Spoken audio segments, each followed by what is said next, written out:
ನಮಸ್ಕಾರ ವೀಕ್ಷಕರೇ, ನೀವು ನೋಡ್ತಾ ಇದ್ದೀರಾ TV Vikrama. To the point ಕಾರ್ಯಕ್ರಮಕ್ಕೆ ಸ್ವಾಗತ. ನಾನು ಚೈತ್ರ ಸನಾತನಿ.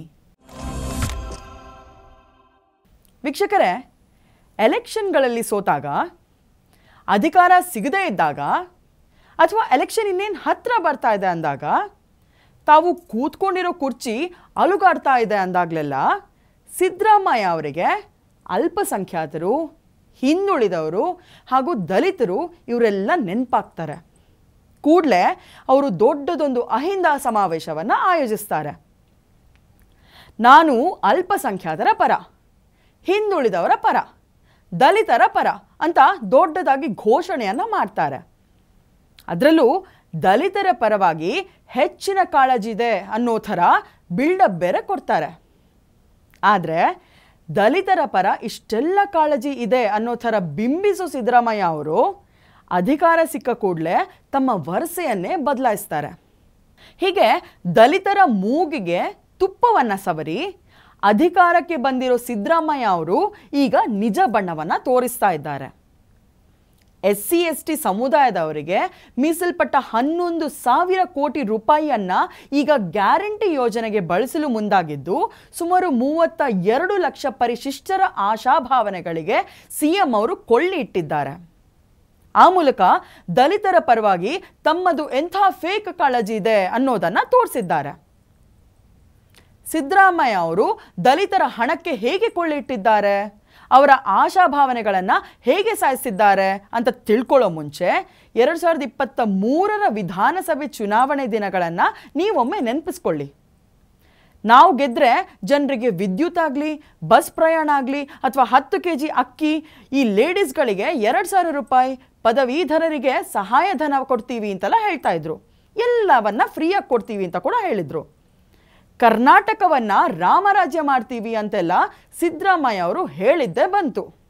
ಆದರೆ ಇಷ್ಟೆಲ್ಲ ಭರವಸೆ ಕೊಟ್ಟು ಅಧಿಕಾರಕ್ಕೆ ಬಂದ ಸಿದ್ದರಾಮಯ್ಯ ಅವರು ಕಳೆದ 3 ವರ್ಷದಲ್ಲಿ ಮಾತ್ರ ಪರಿಶಿಷ್ಟ ಜಾತಿ ಹಾಗೂ ಪರಿಶಿಷ್ಟ ಪಂಗಡದವರ ಸಾವಿರಾರು ಕೋಟಿ ರೂಪಾಯಿಯನ್ನು ಗ್ಯಾರಂಟಿ ಯೋಜನೆಗಳಿಗೆ ಸುರಿಯೋ ಮೂಲಕ ದಲಿತರ ಉದ್ಧಾರಕ್ಕೆ ಕತ್ತರಿ ಹಾಕಿರೋದು ಮಾತ್ರ ಅವರ ಕರಾಳ ಮುಖವನ್ನು, ಪರಿಶಿಷ್ಟರ ಮೇಲೆ ಇರೋ ನಿರ್ಲಕ್ಷ್ಯವನ್ನು ತೋರಿಸ್ತಾ ಇದೆ.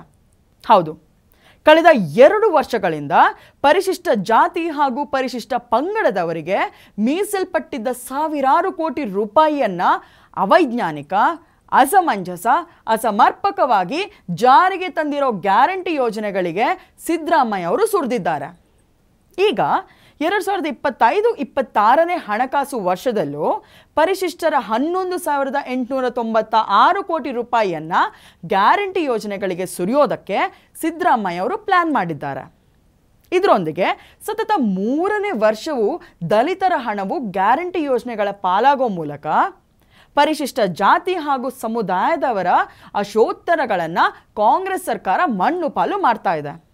ರಾಜ್ಯದಲ್ಲಿ SC/ST TSP ಯೋಜನೆಗಳಿಗೆ ಪರಿಶಿಷ್ಟ ಜಾತಿ ಹಾಗೂ ಸಮುದಾಯದವರು ಸೇರಿ ಒಟ್ಟು 32 ಲಕ್ಷ ಫಲಾನುಭವಿಗಳು ಇದ್ದಾರೆ.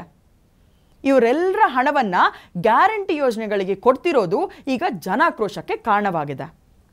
ಸಿದ್ದರಾಮಯ್ಯ ಸರ್ಕಾರ ಅಧಿಕಾರಕ್ಕೆ ಬಂದಾಗಿನಿಂದ ಇದುವರೆಗೆ 3 ಬಾರಿ SC/ST TSP ಅನುದಾನಕ್ಕೆ ಗ್ಯಾರಂಟಿ ಹೆಸರಲ್ಲಿ ಕೊಳ್ಳಿಟ್ಟಿದೆ. ಪರಿಶಿಷ್ಟ ಜಾತಿ ಹಾಗೂ ಸಮುದಾಯಗಳಿಗೆ ಮೀಸಲ್ಪಟ್ಟ ಒಟ್ಟು ಅನುದಾನದಲ್ಲಿ ಗ್ಯಾರಂಟಿ ಯೋಜನೆಗಳಿಗೆ 2023-24ನೇ ಸಾಲಿನಲ್ಲಿ 11,114 ಕೋಟಿ ರೂಪಾಯಿ ಹಾಗೂ 2024-25ನೇ ಸಾಲಿನಲ್ಲಿ 14,282 ಕೋಟಿ ರೂಪಾಯಿಯನ್ನು ನೀಡಿತ್ತು.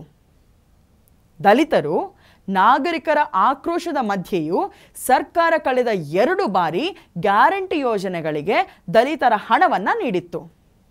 ಈ ಬಾರಿಯೂ ದಲಿತರಿಗಾಗಿಯೇ ಬಜೆಟ್ನಲ್ಲಿ 42,017 ಕೋಟಿ ರೂಪಾಯಿ ಮೀಸಲಿಡಲಾಗಿದೆ. ಆದರೆ ಇಲ್ಲೂ ಪರಿಶಿಷ್ಟರ ವಿರೋಧಿ ಧೋರಣೆಯ ಸಿದ್ದರಾಮಯ್ಯ ಅವರು ಬರೋಬ್ಬರಿ 11,896 ಕೋಟಿ ರೂಪಾಯಿಯನ್ನು ಕೊಡೋದಿಲ್ಲ ಅಂತ ಡಿಸೈಡ್ ಮಾಡಿದ್ದಾರೆ. ಇದು ಈಗ ದಲಿತರ ಆಕ್ರೋಶದ ಕಟ್ಟೆ ಒಡೆಯೋದಕ್ಕೆ ಕಾರಣವಾಗಿದೆ. ಗ್ಯಾರಂಟಿಯ ಯಾವ್ಯಾವ ಯೋಜನೆಗೆ ಎಷ್ಟೆಷ್ಟು ದಲಿತರ ಹಣವನ್ನು ನೀಡಲಾಗಿದೆ ಅನ್ನೋದನ್ನು ನೀವು ಕೂಡ ತಿಳ್ಕೋಬೇಕು. ಶಕ್ತಿ ಯೋಜನೆಗೆ ಈ ಹಣಕಾಸು ವರ್ಷದಲ್ಲಿ SC/SP ಅಡಿ 1060 ಕೋಟಿ ರೂಪಾಯಿ ಹಾಗೂ TSP ಅಡಿಯಲ್ಲಿ 477 ಕೋಟಿ ರೂಪಾಯಿ ನೀಡಲಾಗ್ತಿದೆ. ಇನ್ನು ಬಡವರು ಶ್ರೀಮಂತರು ಎನ್ನದೆ ಎಲ್ಲರಿಗೂ ಉಚಿತವಾಗಿ ವಿದ್ಯುತ್ ಪೂರೈಸುವ ಮೂಲಕ ವಿದ್ಯುತ್ ಸರಬರಾಜು ಸಂಸ್ಥೆಗಳಿಗೆ ಬಿಲ್ ಕೊಡದೆ ಸತಾಯಿಸಿರೋ ಸರ್ಕಾರವು ಈ ಯೋಜನೆಗೆ ಪರಿಶಿಷ್ಟರ 2626 ಕೋಟಿ ರೂಪಾಯಿಯನ್ನ ಕೊಡೋದಕ್ಕೆ ಸರ್ಕಾರ ತುದಿಗಾಲಲ್ಲಿ ನಿಂತಿದೆ. ಕೇಂದ್ರ ಸರ್ಕಾರ ರಾಜ್ಯದ ಜನರಿಗೆ ಪ್ರತಿ ತಿಂಗಳು ಉಚಿತವಾಗಿ 5 kg ಅಕ್ಕಿ ಕೊಡ್ತಾ ಇದೆ. ಘೋಷಣೆ ಮಾಡಿದಂತೆ ಇನ್ನೂ 5 kg ಅಕ್ಕಿ ಕೊಡೋದಕ್ಕೂ ರಾಜ್ಯ ಸರ್ಕಾರಕ್ಕೆ ಆಗ್ತಾ ಇಲ್ಲ. ಅದರಲ್ಲೂ ದಲಿತರಿಗೆ ಮೀಸಲಾಗಿದ್ದ 1156 ಕೋಟಿ ರೂಪಾಯಿಯನ್ನ ಈ ಬಾರಿ ಅನ್ನಭಾಗ್ಯ ಯೋಜನೆಗೆ ಕೊಡಲು ರಾಜ್ಯ ಸರ್ಕಾರ ತೀರ್ಮಾನವನ್ನ ಮಾಡಿದೆ. ಅದರಂತೆ ಯುವ ನಿಧಿ ಯೋಜನೆಗೂ ಪರಿಶಿಷ್ಟ ಜಾತಿ ಹಾಗೂ ಸಮುದಾಯದವರ 162 ಕೋಟಿ ರೂಪಾಯಿಯನ್ನ ನೀಡೋದಕ್ಕೆ ಸರ್ಕಾರ ಡಿಸೈಡ್ ಮಾಡಿದೆ. ಹೀಗೆ ಪ್ರತಿಯೊಂದು ಹಂತದಲ್ಲೂ ಸಿದ್ದರಾಮಯ್ಯ ಸರ್ಕಾರವು ಗ್ಯಾರಂಟಿ ಯೋಜನೆಗಳಿಗಾಗಿ ದಲಿತರ ಅನುದಾನವನ್ನ ನುಂಗಿ ನೀರು ಕುಡಿತಾ ಇದೆ. ಬಾಯಿ ಮಾತಿನ ಅಹಿಂದ ನಾಯಕ ಸಿದ್ದರಾಮಯ್ಯ ಅವರ ಆಡಳಿತದ ಯಂತ್ರವು ಸಂಪೂರ್ಣವಾಗಿ ನೆಲಕಚ್ಚಿದೆ. ದಿನ ಬೆಳಗಾದ್ರೆ ಸಾಕು CM ಕುರ್ಚಿ ಉಳಿಸ್ಕೊಳ್ಳೋದಕ್ಕೆ ಸಿದ್ದರಾಮಯ್ಯ ಅವರು ಹೋರಾಟ ಮಾಡೋ ರೀತಿ ಆಗಿದೆ. ಇವಾಗ CM ಕುರ್ಚಿಗಾಗಿ ಪಕ್ಷದಲ್ಲೇ ಇರೋ ಸ್ಪರ್ಧಿಗಳು ದಿನನಿತ್ಯ ಟವಲನ್ನು ಹಾಕ್ತಿದ್ದಾರೆ. ಇದನ್ನು ಉಳಿಸ್ಕೊಂಡ್ರೆ ಸಾಕು ಅಂತ ತೀರ್ಮಾನ ಮಾಡಿರೋ ಸಿದ್ದರಾಮಯ್ಯ ಅವರು ಗ್ಯಾರಂಟಿ ಯೋಜನೆಗಳನ್ನು ಸರಿಯಾಗಿ ಜಾರಿ ಮಾಡ್ತಾ ಇಲ್ಲ. ಯುವ ನಿಧಿ, ಗೃಹಲಕ್ಷ್ಮಿ ಯೋಜನೆಯ ಹಣ ಫಲಾನುಭವಿಗಳಿಗೆ ನೀಡಿಲ್ಲ. ಅಲ್ಲೂ ಸರ್ಕಾರದ ವೈಫಲ್ಯವೇ ಎದ್ದು ಕಾಣ್ತಿದೆ. ಇದರ ಮಧ್ಯೆಯೇ ಶಾಸಕರು, ಸಚಿವರು ಅನುದಾನ ಕೊಡ್ತಾ ಇಲ್ಲ ಅಂತ ಓಪನ್ ಆಗಿ ಹೇಳ್ತಾ ಇದ್ದಾರೆ. ಅಲ್ಲಿಗೆ ಸರ್ಕಾರ ಯಾವ ದಾರಿಯಲ್ಲಿ ಸಾಗ್ತಾ ಇದೆ? ಹಾಗಾದ್ರೆ ಇವರನ್ನ ನಂಬಿಕೊಂಡಿರೋ ಜನರ ಗತಿ ಏನು ಅನ್ನೋದು ಆತಂಕಕಾರಿ ಆಗಿದೆ. ಇವಾಗ ಇನ್ನು ಜನರಿಗೆ ದೊಡ್ಡದಾಗಿ ಭರವಸೆ ಮೂಡಿಸಿ ಜಾರಿಗೆ ತಂದಿರೋ ಗ್ಯಾರಂಟಿ ಯೋಜನೆಗಳಿಗೆ ಹಣ ಹೊಂದಿಸೋದಕ್ಕೆ ಸರ್ಕಾರ ಪರದಾಡ್ತಾ ಇದೆ. ಪೆಟ್ರೋಲ್ ಇರ್ಬೋದು, ಡೀಸೆಲ್ ಬೆಲೆ ಏರಿಕೆ, ಮುದ್ರಾಂಕ ಶುಲ್ಕ, ನೀರು, ವಿದ್ಯುತ್ ಬೆಲೆ ಏರಿಕೆ ಇವೆಲ್ಲವನ್ನ ಮಾಡಿದ್ರೂ ಸರ್ಕಾರಕ್ಕೆ ಸಂಪನ್ಮೂಲ ಕ್ರೋಢೀಕರಣ ಮಾಡೋದಕ್ಕೆ ಆಗ್ತಾ ಇಲ್ಲ.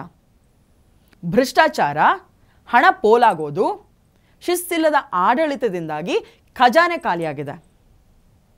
ರಾಜ್ಯದ ರಸ್ತೆ ನಿರ್ಮಾಣ ಹಾಗೂ ಮೂಲ ಸೌಕರ್ಯ ಅಭಿವೃದ್ಧಿ, ಉದ್ಯೋಗ ಸೃಷ್ಟಿ, ಉತ್ತಮ ಶಿಕ್ಷಣ, ಸರ್ಕಾರಿ ಶಾಲೆಗಳ ಅಭಿವೃದ್ಧಿಯಂತೂ ಇವಾಗ ಕನಸಿನ ಮಾತಾಗಿದೆ.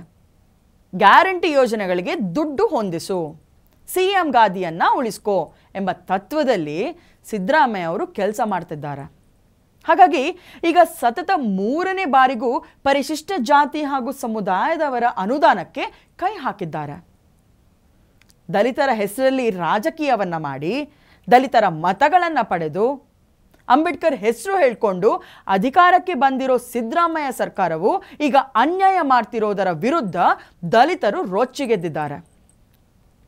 ಅಲ್ಲದೆ ರಾಜ್ಯ ಸರ್ಕಾರದ ವಿರುದ್ಧ ಅವರು ಹೋರಾಟ ಮಾಡೋದಕ್ಕೂ ಮುಂದಾಗಿದ್ದಾರೆ. SC/SP TSP ಹಣವನ್ನ ಗ್ಯಾರಂಟಿಗಳಿಗೆ ನೀಡ್ತಿರೋದನ್ನ ವಿರೋಧಿಸಿ ದಲಿತ ಸಂಘಟನೆಗಳ ಒಕ್ಕೂಟವು ರಾಜ್ಯ ಸರ್ಕಾರದ ವಿರುದ್ಧ ಸಮರವನ್ನೇ ಸಾರಿದೆ. ಇದೇ ಆಗಸ್ಟ್ 18ರಂದು ದಲಿತ ಸಂಘಟನೆಗಳು ವಿಧಾನಸೌಧಕ್ಕೆ ಮುತ್ತಿಗೆ ಹಾಕುವುದಾಗಿ ಘೋಷಣೆಯನ್ನ ಮಾಡಿವೆ. ಇದರೊಂದಿಗೆ ರಾಜ್ಯ ಸರ್ಕಾರಕ್ಕೆ ಪೆಟ್ಟು ನೀಡಲು ದಲಿತ ಸಂಘಟನೆಗಳು ನಿರ್ಧಾರ ಮಾಡಿವೆ.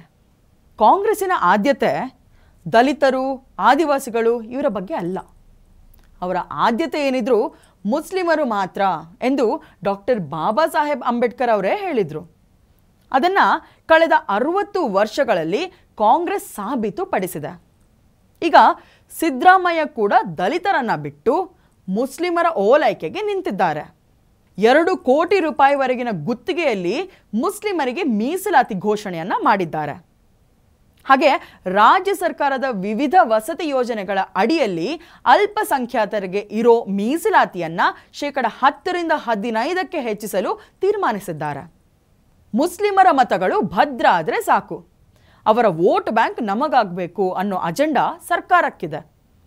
ಹಿಂದೂಗಳು ಮತ ಹಾಕಿದ್ದಾರೆ, ಅವರು ನಮ್ಮನ್ನ ಗೆಲ್ಸಿದ್ದಾರೆ ಅನ್ನೋದನ್ನ ಮರೆತಂತೆ ಕಾಣಿಸ್ತಾ ಇದೆ. ಈಗಲೂ ಬಡತನದ ಬೇಗೆಯಲ್ಲಿ ಬೇಯ್ತಿರೋ ಪರಿಶಿಷ್ಟ ಜಾತಿ ಹಾಗೂ ಪರಿಶಿಷ್ಟ ಪಂಗಡದವರ ಸಾವಿರಾರು ಕೋಟಿ ರೂಪಾಯಿಯನ್ನ ಗ್ಯಾರಂಟಿಗಳಿಗೆ ಸುರಿದಿದ್ದಾರೆ ಅಂದ್ರೇನೆ ಇವರ ಮನಸ್ಥಿತಿ ಹೇಗೆ ಅಂತ ನಮಗೆ ಗೊತ್ತಾಗ್ತಾ ಇದೆ. ಸಿದ್ದರಾಮಯ್ಯ ದಲಿತರ ಪರವಾಗಿ ಎಂಥ ಕಾಳಜಿ ಹೊಂದಿದ್ದಾರೆ ಅನ್ನೋದನ್ನ ಇನ್ನಾದರೂ ದಲಿತರು ಮಾತ್ರವಲ್ಲ, ಎಲ್ಲರೂ ತಿಳ್ಕೋಬೇಕು. ನಮಸ್ಕಾರ. ಟಿವಿ ವಿಕ್ರಮ, ದೇಶ ನಿಮ್ಮ ಕೈಯಲ್ಲಿ. ಈ ಕಾರ್ಯಕ್ರಮ ನಿಮಗೆ ಇಷ್ಟ ಆಗಿದ್ದಲ್ಲಿ ಲೈಕ್, ಶೇರ್ ಹಾಗೂ ಕಮೆಂಟ್ ಮಾಡಿ. ಟಿವಿ ವಿಕ್ರಮದ ಕಾರ್ಯಕ್ರಮಗಳನ್ನು ನಿರಂತರವಾಗಿ ವೀಕ್ಷಿಸಲು ಸಬ್ಸ್ಕ್ರೈಬ್ ಮಾಡಿ, ಬೆಲ್ ಐಕನ್ ಒತ್ತಿ.